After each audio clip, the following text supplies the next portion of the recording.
안녕하십니까. 자, 이번 시간에는 최신 기출문제 이론 16회 이론 부분을 학습해 보도록 하겠습니다. 자, 우리 교재에서는 538페이지 내용이 되겠습니다. 그래서 교재 참고해서 학습하시면 되겠고요. 자, 우리 기본 전제 먼저 보고 넘어가도록 하겠습니다. 자, 아래 문제에서 특별한 언급이 없으면 기업의 보고기간은 매년 1월 1일부터 12월 31일까지입니다. 자, 또한 기업은 일반 기업회계 기준 및 관련 세법을 계속적으로 적용하고 있다고 가정하고 물음에 가장 합당한 답을 골라주시면 되겠습니다. 자, 1번 문제부터 살펴보도록 하겠습니다. 자, 손익계산서에 표시되는 계정 과목이 아닌 것은 하고 나왔네요. 그러면 다시 말해서 손익계산서에 표시되는 계정 과목이라는 것은 비용과 수익이 손익계산서에 나오는 계정이라는 거고, 자, 이 비용과 수익 계정이 아닌 것을 찾아라 라는 말이 되겠죠. 바로 찾을 수가 있습니다. 자, 개발비라고 나와 있네요. 자, 개발비는 우리 무형자산에 해당되는 내용이었죠. 자, 기부금, 보험료, 임대료는 다 이제 기부금과 보험료는 비용 계정, 그리고 임대료는 수익 계정으로 우리가 분류했던 내용이 되겠습니다. 그래서 개발비 뒤에 비자 들어가 있어서 이게 비용이구나 라고 이렇게 착각할 수 있는데 개발비는 엄연하게 무형자산에 해당되는 내용이다 라고 기억을 하시면 되겠고요. 자, 2번 문제 보겠습니다. 자, 재무상태표 기본 구조에 대한 설명으로 옳지 않은 것을 찾아라 라고 나왔네요. 자, 유동자산은 당좌자산과 재고자산으로 구분한다. 네, 맞는 내용이죠. 자, 유동자산은 당좌, 재고, 그 다음 비유동은 투자, 유형, 무형, 그 다음에 기타, 비유동 이렇게 분류가 됐었죠. 그래서 자, 유동자산은 지금 당좌, 재고자산 맞는 내용이고, 비유동자산은 투자, 유형, 무형, 기타, 비유동 이것도 맞는 내용이네요. 자, 그 다음에 자산과 부채는 유동성이 작은 항목부터, 자, 이 부분이 틀렸고 배열하는 것을 원칙으로 한다라고 되어 있는데 높은 항목부터 배열하는 거죠. 이걸 우리가 뭐라고 불렀었냐면 유동성 배열법이다라고 얘기를 했었습니다. 자, 현금화가 가장 빠른 것을 이제 유동성이 높다라고 얘기하는데, 현금화가 빠른 것을 유동성이 높다라고 하고 이제 유동성이 높은 것부터 배열하는 방법을 우리가 유동성 배열법이라고 한다. 이렇게 공부했었죠. 그래서 3번이 틀렸고요. 자, 4번 자본금은 자본금, 자본잉여금, 자본조정, 기타 포괄, 손익 누계액, 이익잉여금 또는 결손금으로 구분한다. 네, 이것도 맞는 내용이 되겠죠. 그래서 자본의 구성을 하고 있는 5가지 요소를 지금 이제 나열을 해놨습니다. 그래서 3번이 틀렸구나라고 골라주실 수가 있겠네요.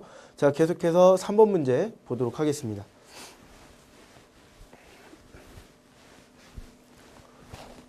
자, 다음 자료를 이용하여 기말상품 재고액을 계산하면 얼마인가 라고 나왔네요.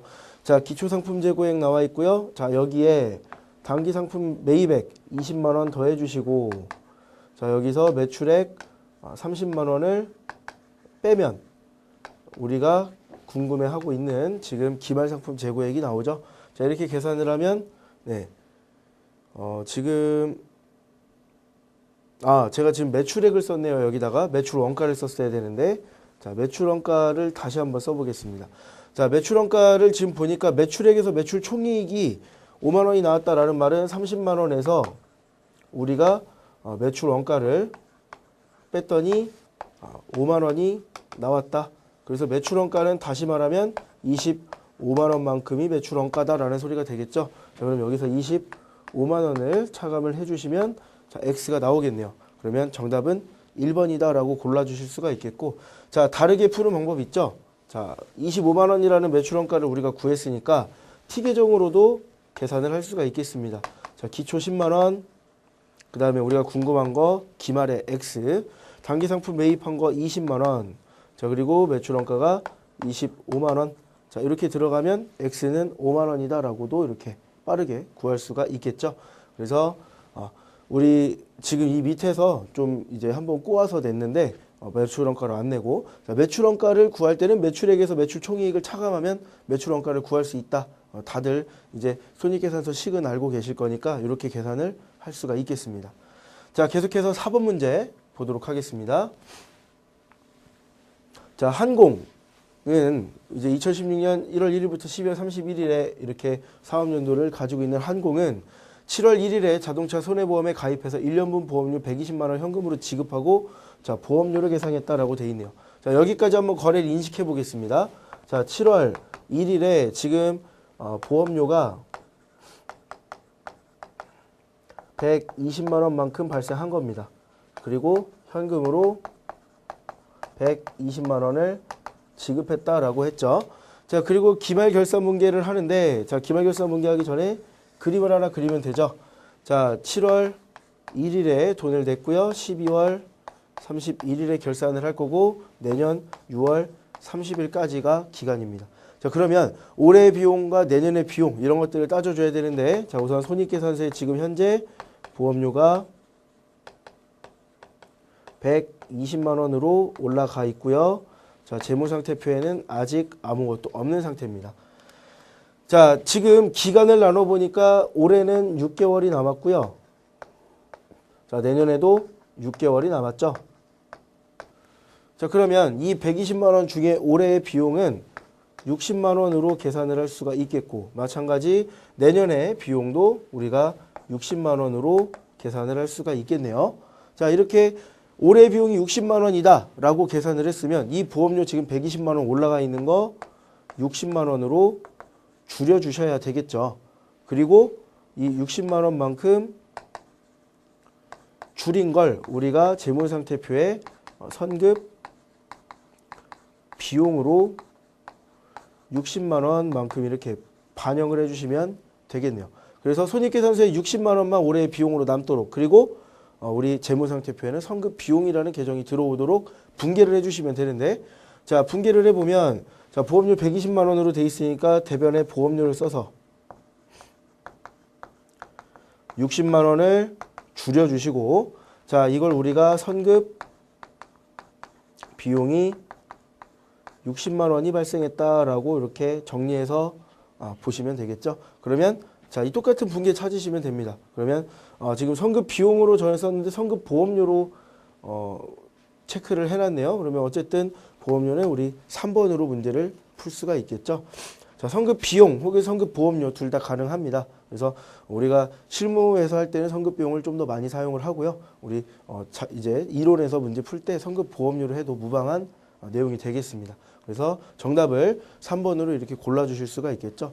이런 문제 나오면은 기간에 귀속시키는 문제 이런 것들이 나오면 처음에 내가 어떻게 했는지, 그리고 올해 비용이 얼마인지 수익이 얼마인지 내년 것은 얼마인지 계산하시고 손익계산서와 재무상태표에 반영될 것들 어떻게 반영돼야 되는지 정리가 끝난 상태에서 12월 31일에 결산분계를 해주시면 틀리고 싶어도 틀릴 수가 없습니다. 이렇게 풀어주시면 되겠습니다.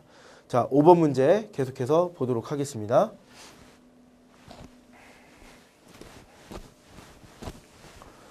자, 다음은 주식회사 한공의 건물에 대한 감가상각 관련 정보입니다. 16년 말에 재무상태표에 표시되는 건물의 감가상각 누계액을 구하라 라고 나와 있네요. 자, 취득일 보니까 2015년 1월 1일에 자, 1,000만 원 주고 취득을 했습니다. 자, 그리고 2015년 12월 31일에 감가상각을 한번 하겠죠. 자, 감가상각 방법 보니까 내용연수 10년, 전용가치 50만 원. 그리고 방법은 정률법입니다.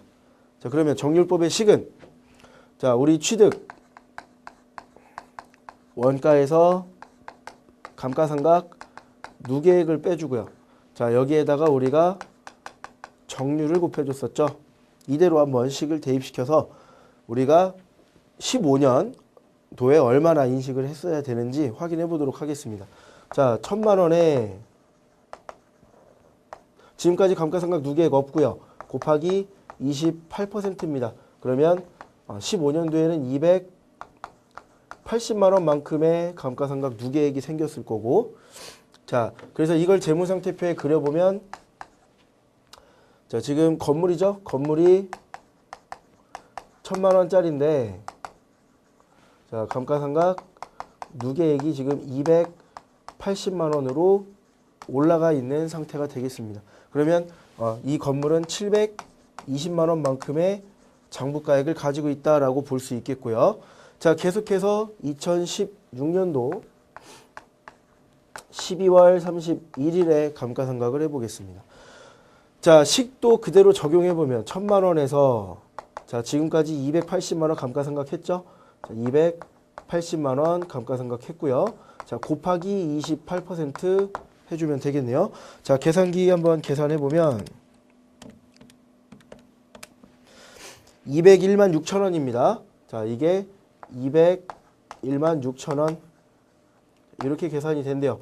자, 그러면 이 감가상각 누계액 지금 금액이 280으로 돼 있는데 자, 여기에다가 280을 더해 주시면 481만 6천 원으로 이 금액이 바뀌겠죠. 재무상태표를 다시 그려보면 건물은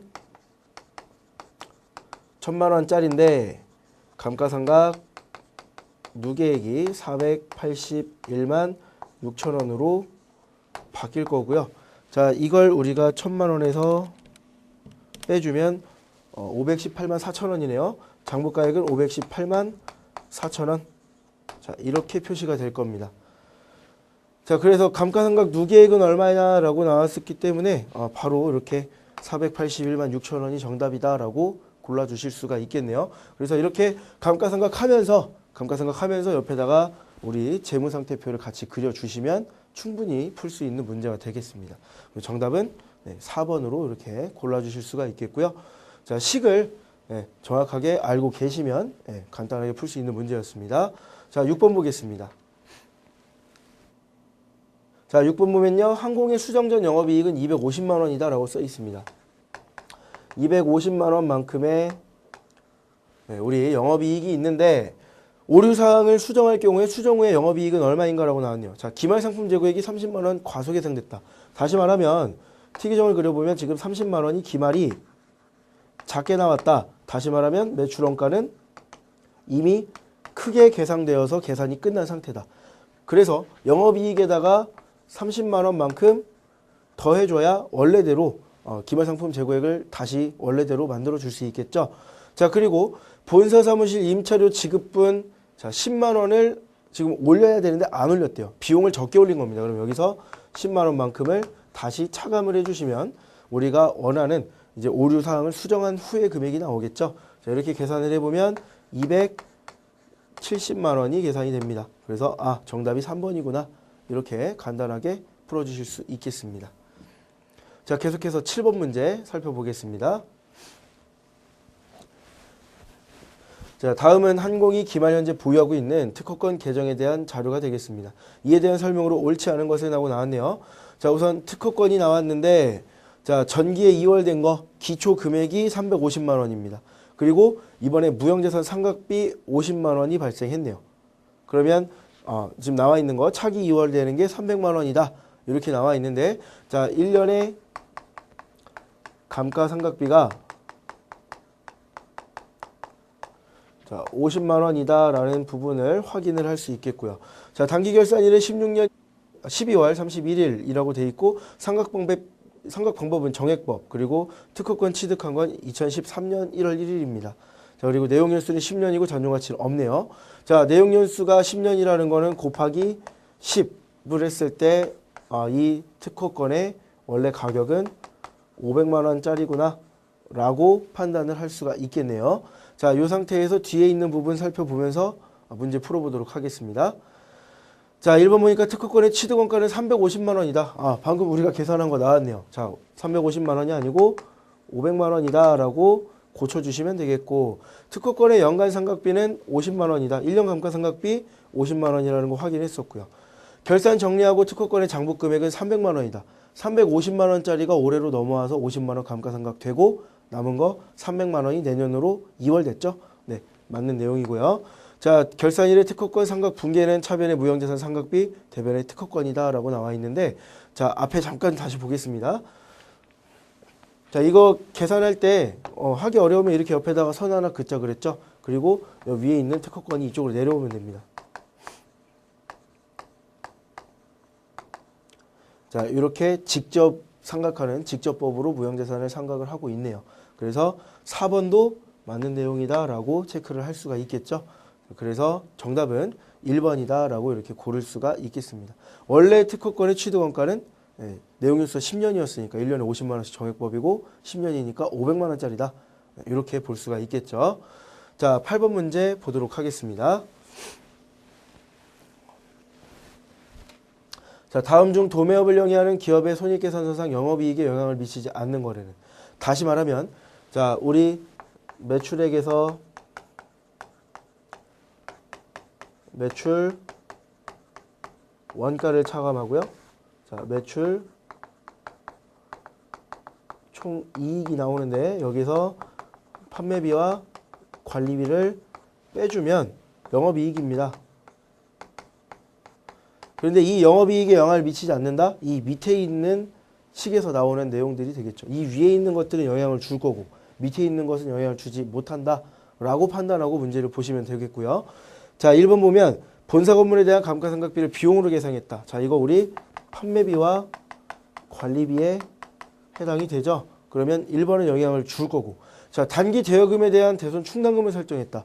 대손 충당금 설정할 때 우리 대손 상각비라는 계정을 쓰게 되는데, 이건 일반적인 상거래에서 발생한 대손 충당금을 설정할 때 이제 대손 상각비라는 걸 쓰는 거고, 단기 대여금이 일반적인 상거래 이외죠.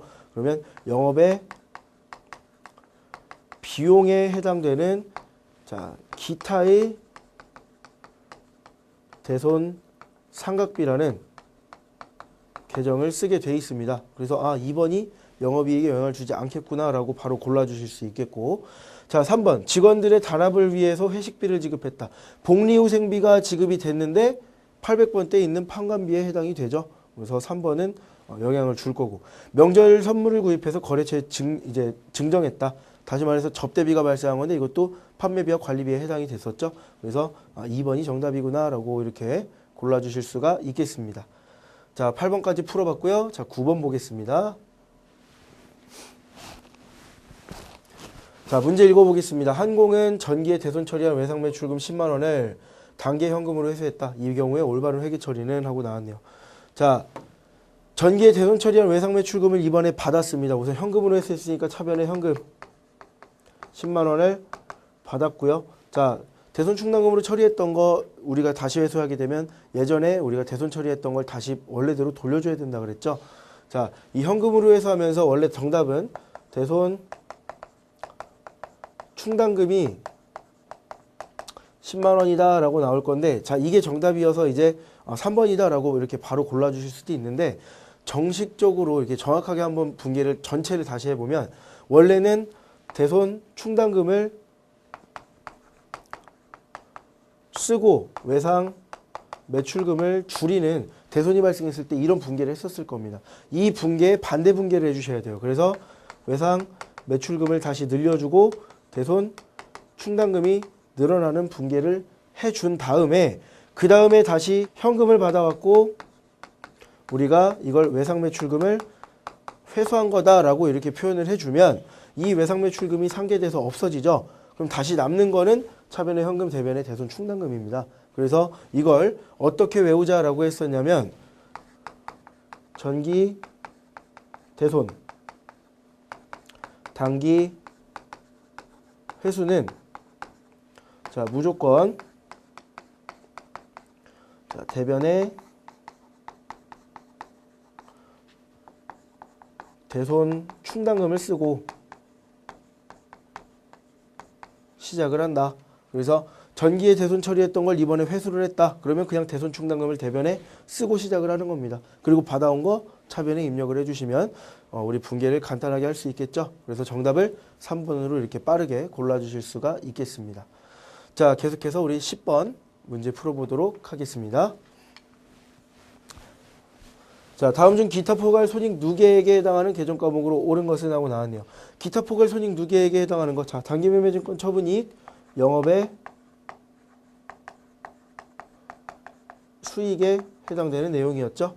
자, 외환 차익 마찬가지 일반적인 상거래와 관련이 없는 내용. 그러나 이제 손익계산서에 지금 이 2번과 4번은 반영이 되는 내용인데, 자, 우리 그냥 쓰자면 영업의 수익에 해당되고, 마찬가지 자산수중이익도 영업의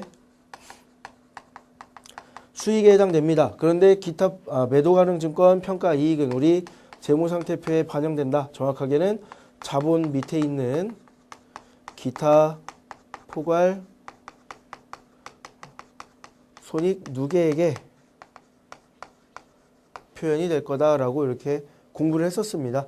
그래서 정답이 3번이구나 라고 이렇게 골라주실 수 있겠고요. 자, 11번 보겠습니다. 자, 우리나라 부가가치세 특징에 해당하지 않는 것을 찾아라. 자, 납세 의무자 인적사항을 고려하지 않는 물세이다. 물건에 매기는 세금이다 라고 얘기했었고요. 자, 소비지국 과세원칙에 따라 수출 재화에 대해서는 영세율을 적용한다. 네, 맞는 얘기였죠. 우리가 수출 경쟁력을 높이고 외화를 많이 획득하기 위해서 영세율을 적용한다라고 했었습니다.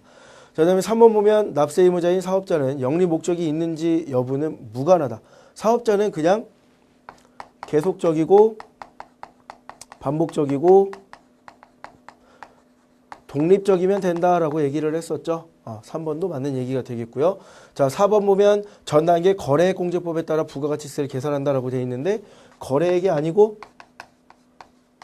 전 단계 세액공제법이었죠. 그래서 이거 말장난으로 문제가 출제될 거다라고 말씀을 드렸었습니다. 그래서 4번이 정답이 되겠고요. 자, 12번으로 넘어가겠습니다. 자, 부가가치세 면세 대상이 아닌 것을 찾아라 라고 나왔는데, 자, 도서, 그리고 수돗물, 그리고 시내 버스는 우리 면세에 해당되는 내용이었고, 택시는 과세에 해당됐었죠. 우리 세금계산서 발급 의무는 없지만 과세로 택시를 분류를 했었습니다. 그래서 정답을 2번으로 골라주실 수 있겠고요. 자, 계속해서 13번 보겠습니다. 자, 일반 과세자인 한공은 제조업을 영위하고 있대요. 재화와 용역을 공급받고 세금계산서를 발급받았대요. 그리고 다음 중에 매출세액에서 공제받을 수 없는 매입세액을 찾아라. 그러니까 다시 말하면 54번 매입세액 불공제에 해당되는 것들을 찾아라 라는 소리가 되겠네요. 자, 공장 신축을 위한 토지 조성공사에 대한 매입세액이 600만 원입니다. 우리 이거 토지의 자본적 지출이라고 부르죠. 자, 그래서 600만 원만큼 우선 불공제에 해당된다라고 볼 수 있겠고, 자, 업무용 승용차인데 1988cc입니다. 1000cc를 초과해요. 이거는 우리 비영업용 소형 승용차 구입 임차 유지비라고 했던 거. 그래서 지금 600만 원과 400만 원 더해질 거고, 그 다음에 포장용 기계 수리에 대한 매입세액 우리 영업과 관련된 내용이고, 매입세액 불공제 내역에 어떤 기계 장치를 고치거나 이런 것들에 대한 어떤 매입세액 공제를 안 해준다라는 내용은 없었습니다. 자, 그래서 600만 원과 400만 원을 더해서 1000만 원이 우리 매입세액 공제 받지 못하는 금액이 되겠구나라고 계산을 할 수 있겠죠. 그래서 3번으로 정답을 고를 수가 있겠고요. 자, 14번 문제 보겠습니다. 자, 다음 중 부가가치세법상 영세율이 적용되지 않는 것을 찾아라 라고 나왔네요. 자, 내국 물품을 외국으로 반출하는 거. 이거 수출이죠? 수출이면 영세율 적용될 거고요. 자, 중개무역 방식에 의한 수출입니다. 마찬가지 적용될 거고요. 자, 국외에서 공급하는 용역, 국외 공급 용역, 국외 항행 용역 이런 것들 다 적용된다라고 했었는데, 자, 4번 보면 외국인 관광객에게 공급하는 음식 용역. 외국인 관광객이 우리나라 와서 뭐 음식 같은 거 사 먹으면 부가가치세 안 내고 사 먹고 이런 거 아니죠. 네. 우리 외국인 관광객에게 제공하는 음식 용역은 영세율 대상에 해당되지 않습니다. 그래서 4번이 정답이다라고 볼 수 있겠고요. 자, 마지막 문제입니다. 15번 문제 보도록 하겠습니다. 자, 다음 중 부가가치세법상 전자세금계산서와 관련된 설명으로 옳지 않은 것은 하고 나왔네요. 자, 개인 사업자도 직전연도 사업장별 공급가액이 1억이라고 되어 있는데 3억이 넘어야 되죠. 이상인 경우에는 세금계산서 발급해야 된다. 자, 우선 1번이 틀렸구나라고 체크할 수 있겠고요. 자, 2번 전자세금계산서 의무 발급이 아닌 일반 과세 사업자도 세금계산서 발급을 할 수는 있습니다. 상대방이 요구하면 내가 의무 발행 대상자는 아니지만 발행할 의무가 없다는 거지 발행을 못한다는 소리는 아닙니다. 그래서 발급할 수 있다라고 체크할 수 있겠고, 자, 전자세금계산서 발급한 경우 발급일 다음 날까지 전자세금계산서 발급 명세를 국세청장에게 전송해야 된다라고 되어 있습니다. 자, 맞는 내용이고요. 이거를 이제 우리가 앞으로 이제 실무 수행을 하면서 그 실무 수행할 때마다 부가가치세 이제 매입 자료, 매출 자료 입력을 할 때 우리가 직접 세금계산서 발급하고 전송도 해볼 겁니다. 근데 이 전송하는 기한이 발급일의 다음 날까지다. 이렇게 기억을 하시면 좋겠고요. 자, 그다음에 전자세금계산서 지연 전송하면 가산세를 부과한다. 네, 뭔가 이제 가산세 이런 것들은 뭔가에 부가돼서 추가돼서 나오는 부분인데 자, 잘 생각해 보면 우리가 뭔가를 해야 되는데 안 했을 때 이제 벌가금적인 성격 잘못했으니까 그래서 가산세를 나라에서 부과를 할 거다. 세금계산서를 제때제때 잘 전송을 해줘야 되는데 안 한 경우에 이렇게 가산세가 붙을 거다라고 보시면 되겠고 자 지금 1번 한 번만 다시 보고 마무리하겠습니다. 개인 사업자 지금 사업장별 공급가액이 3억 원 이상이면 세금계산서 의무 발행 대상자가 되겠고요. 자 법인 사업자는 그냥 법인이면 세금계산서 의무 발행 대상자가 되겠습니다. 그래서 우리 부가가치세법상 세금계산서 발행을 하는 사업자는 법인 사업자와 개인 사업자 중에 개인 사업자는 매출이 우리 공급가액이 3억 이상이어야 한다. 직전년도 공급가액이 3억 이상이어야 한다. 이 조건을 좀 정확하게 기억을 해주시면 좋겠습니다. 네, 그래서 지금 최신 기출문제 16회 이론 부분 살펴봤고요. 앞에서 말씀드린 대로 우리 이론은 20분 안에 마무리를 해주시고 그 다음에 우리 실무 수행을 40분 안에 마무리해서 60분 동안 시험을 보시면 되겠습니다. 네, 감사합니다.